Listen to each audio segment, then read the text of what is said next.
sex should be something that we enjoy, beginning with romance outside the bedroom.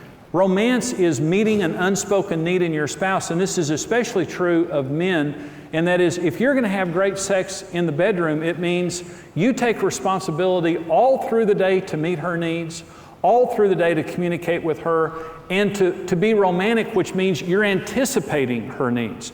You're sending her flowers, you're sending her cards, you're planning date nights or special trips or something like that. The more romantic you are, the more sexual she becomes. Another thing is to plan special sexual encounters on a regular basis in times when you have the most energy. One of the things that you can do is to plan special sex nights.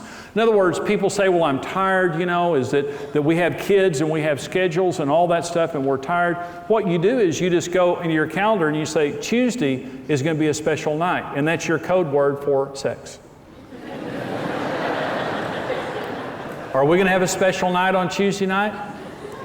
And people say, well, gosh, it needs to be more spontaneous. No, not at all.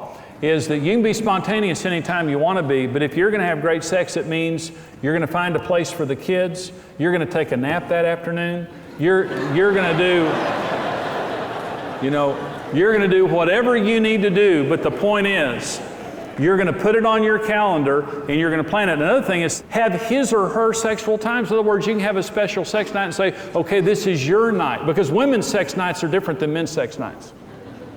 And so sometimes you can say, okay, we're going to alternate back and forth, and now it's your sex night. And so I'm just saying, if it's your wife's turn, get ready for lots of talking. So, a lot of talking. Long, slow dinner. If it's a man's sex night, it's popcorn and sex. So, and be creative and energetic. And just, be creative. Don't get in a rut. Just really work hard at meeting each other's sexual needs and making sex fun. And there's one thing I want to say, and that's dealing with problems. Like I said earlier, according to the Journal of the American Medical Association, many people, in fact, most people through their life will have a chronic sexual problem. You got to get help. When you have a problem, I like what Dr. Phil says. He says, if you don't think sex is important, ask the person who isn't getting any. And so, if you're having a chronic sexual problem, you go get help. You go to the doctor. Sometimes it's a hormonal issue, that a low testosterone level in men or in women. Sometimes there's so much medical technology out there that can help so many problems, but at other times it's emotional. It's unresolved anger. It might be abuse from the past, sexual abuse from the past or something like that, a fear of intimacy. There are great counselors, great resources, and great doctors out there.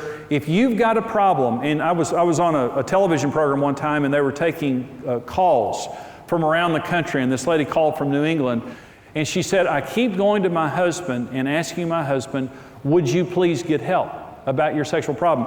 And she said, here's what my husband said to me, I'm fine.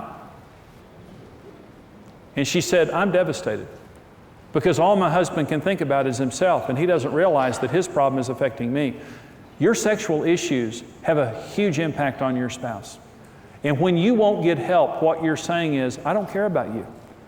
I don't care about your needs. I don't care about what you want. If I'm fine, everything's okay, and I'm fine, and I don't want to go get help.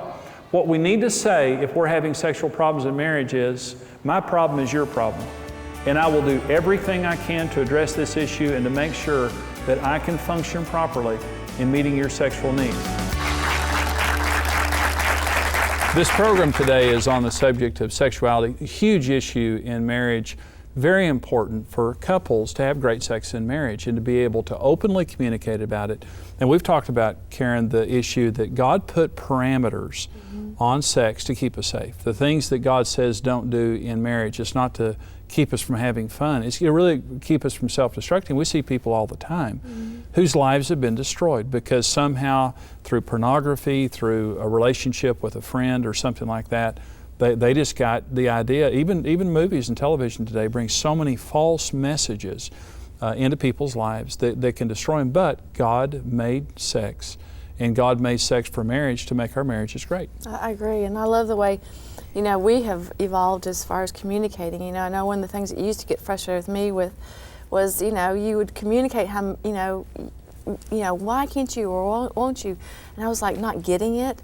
And it's just like, finally it was just like the Lord just helped me see that, this really is a legitimate need that a man has.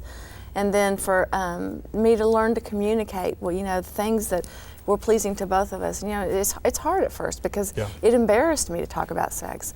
But I realized it really is a good thing, and there's nothing to be embarrassed about. Well, it's not just a good thing, it's critical for couples. If all through their married lives, the recent research has proven couples in their 70s and 80s still have sex, and they need to. I mean, because again, it's a lifelong feature of marriage that bonds you in closeness and in intimacy.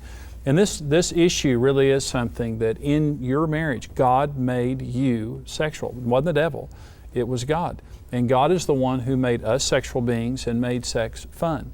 And there are many ways that God has allowed us and given us to enjoy sexuality, just a few that He said not to do. So God is the one who ought to get the glory for sexuality and not in any way be mistrusted by us.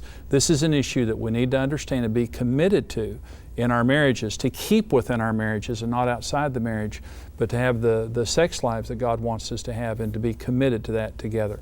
We hope this information has been helpful for you today. We'll see you next time, right here on Marriage Today. God bless. Thank you for joining us.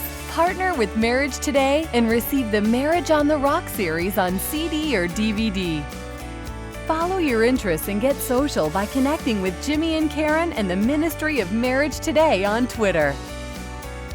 Marriage Today's latest book, Happy Happy Love, will supercharge your marriage with practical tips, wisdom, and inspiration for every stage of marriage. Visit happylovebook.com.